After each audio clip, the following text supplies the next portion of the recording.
Imo Week, le podcast, spécial MIPIM 2022, du 15 au 18 mars au Palais des Festivals de Cannes.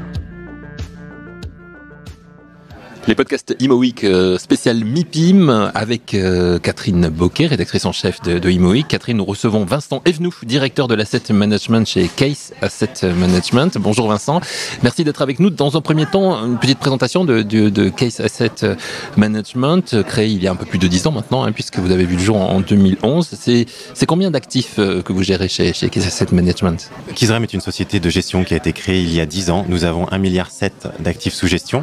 Nous gérons plusieurs fonds pour le compte de professionnels et nous avons plusieurs types de stratégies value add, stratégie core plus, et également nous faisons du private equity essentiellement pour des fonds qui investissent dans l'exploitation immobilière. Principalement des actifs de bureaux. Alors, nous investissons dans des immeubles tertiaires, toute typologie d'actifs. Nous avons principalement du bureau, effectivement, pour les 2/3 à peu près, mais nous avons également beaucoup de retail et de l'hôtellerie, avec un fort prisme sur l'hôtellerie qui s'est développé ces dernières années, notamment avec un partenariat assez privilégié avec Accor, qui nous permet de prendre des positions dans l'exploitation des hôtels que nous gérons. Vous avez célébré les 10 ans, vous l'avez dit, de la société. 10 ans dans une période un petit peu troublée. Comment vous avez traversé justement toute cette période ? Et quelle est aujourd'hui la situation du groupe après ? Qu'est-ce que ça vous a appris en fait, toute cette période un petit peu compliquée ? Alors, chez Keys, on ne considère pas que la période que nous avons passée a été compliquée. Elle nous a permis de nous recentrer sur le cœur de notre métier, à savoir aller nous rapprocher de nos locataires, nous rapprocher de nos partenaires privilégiés, promoteurs notamment, pour continuer à concevoir et à construire des immeubles de grande qualité, pour proposer des solutions immobilières à nos clients locataires qui sont en cohérence avec leurs besoins, évidemment, et continuer aussi à délivrer une performance financière pour nos investisseurs tout au long de la détention de leur participation chez nous. On n'a pas particulièrement souffert de la situation. Il y a eu des difficultés. Je pense qu'on les a surmontées collectivement en nous rapprochant les uns les autres au sein des équipes, mais aussi avec nos partenaires. Vous avez évoqué la qualité, la dimension ISR dans tous les projets que vous suivez, que vous montez est importante. J'ai entendu dire que vous étiez convaincu que la valeur verte, c'était aussi une valeur financière. Alors, chez Kizrem, il faut savoir que la politique ESG, on la développe maintenant depuis 3 ans de manière intensive. Au sein du groupe et tous ensemble, on porte un certain nombre de valeurs et de convictions que l'on déploie ensuite évidemment dans nos fonds, notamment, vous l'avez dit, par la labellisation ISR, qui est une de nos grandes réussites de l'année dernière, puisque début 2021, notre fonds flagship a obtenu parmi les premiers sur le marché la labellisation ISR, et c'était un véritable enjeu puisque cette labellisation ISR pour l'immobilier est intervenue dans des délais finalement assez courts, et nous avons su nous mobiliser pour répondre à ces nouveaux engagements. Je crois que ça répond vraiment à une demande de nos investisseurs et une demande du marché. Et il y a une très très forte évolution du nombre d'encours sous gestion dans la finance et des valeurs mobilières. Aujourd'hui, on le constate également sur les valeurs immobilières. Il y a une forte appétence pour cette classification d'actifs. Les particuliers, mais pas que, les institutionnels, sont très vigilants à l'impact de leur investissement. Et la labellisation ISR vient leur donner finalement une garantie que les encours sous gestion sont gérés d'une manière vertueuse, et c'est ce sur quoi on essaye de travailler au quotidien. C'est quelque chose qui vous tient vraiment à cœur chez Kiss, cet aspect écologique. Vous allez même un petit peu plus loin que d'autres. Alors, chez Kiss, on cherche vraiment à donner une dimension très concrète à nos engagements ESG du groupe, et donc dans la traduction de l'investissement socialement responsable.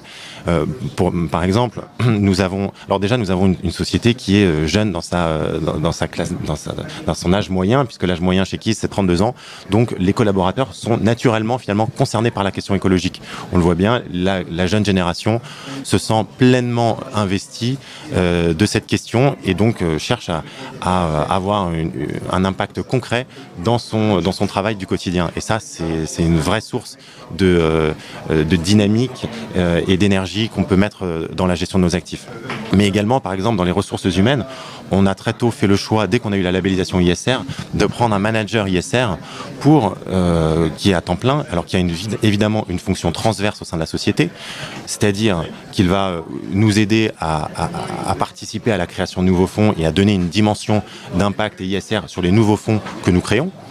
Mais également au quotidien, quand on doit démontrer que nos plans d'action prennent toutes leurs mesures et qu'on est capable de répondre finalement à nos engagements, ce manager ISR est là pour nous proposer des solutions concrètes sur toutes les dimensions de la partie ISR, c'est-à-dire sur la dimension environnementale pour le E, sur la dimension sociale pour le S et sur la partie de gouvernance pour le G de l'ESG.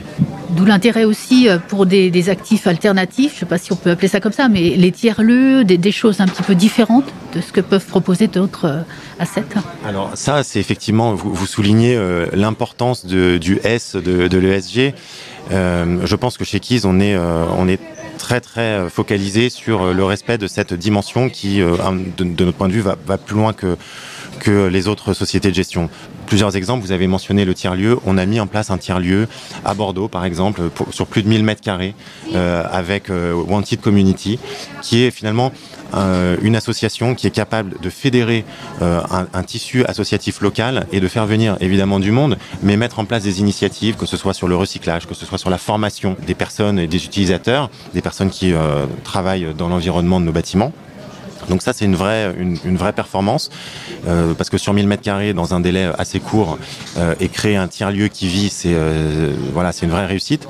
Moi, je voulais souligner aussi un autre point du S qui n'est pas forcément lié au label ISR, puisqu'on l'avait mis en place avant l'obtention de ce label ISR.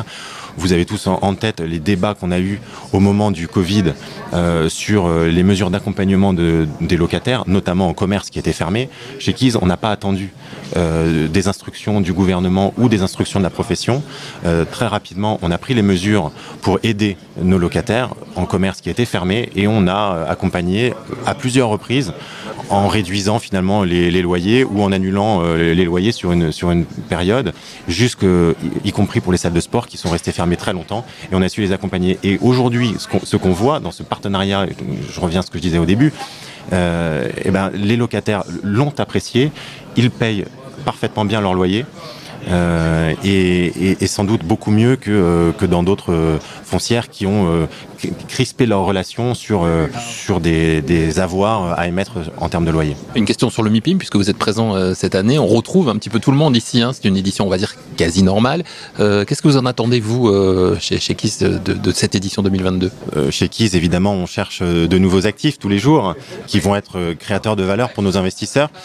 On essaye de rencontrer un certain nombre de promoteurs. On essaye de rencontrer aussi des agents qui vont nous apporter des dossiers. On essaye de rencontrer les municipalités avec lesquelles on cherche à nouer de vrais partenariats sur le long terme. Là encore, on voit cette notion de partenariat privilégié qu'on cherche à développer, quels que soient les interlocuteurs avec lesquels on travaille. C'est extrêmement important pour nous. Ça nous donne aussi l'occasion de voir des interlocuteurs internationaux, puisque chez Keys, on a un certain nombre d'actifs en Europe. On n'a pas eu l'occasion de les voir très souvent avec le Covid et les restrictions de déplacement. C'est une vraie opportunité cette année de rencontrer toutes les personnes qui travaillent sur nos projets et qui sont là au quotidien pour aller délivrer la performance sur nos actifs. Pour terminer, un mot sur les projets actuellement en développement. Alors, chez Keys, on a effectivement beaucoup de projets en développement. Vous avez raison de le souligner. Je noterai peut-être 2 projets majeurs sur lesquels on déploie aussi notre stratégie ISR pleinement. Je veux parler de la rénovation et de la restructuration des Galeries Lafayette de Bron avec notre partenaire Citinov, et également la rénovation et restructuration lourde d'un monument historique, l'abbaye des Vaux-de-Cernay, avec notre partenaire Paris Society. C'est de l'hôtellerie de plein air. C'est un projet d'envergure sur lequel on cherche évidemment à déployer des solutions concrètes de l'ISR. Par exemple le réemploi, par exemple évidemment des choix techniques qui vont nous permettre tout au long de l'exploitation du bâtiment d'être le plus vertueux possible, évidemment sur la consommation énergétique, mais sur tous les sujets qui sont développés dans l'ISR. Merci beaucoup Vincent Genoux. Merci beaucoup.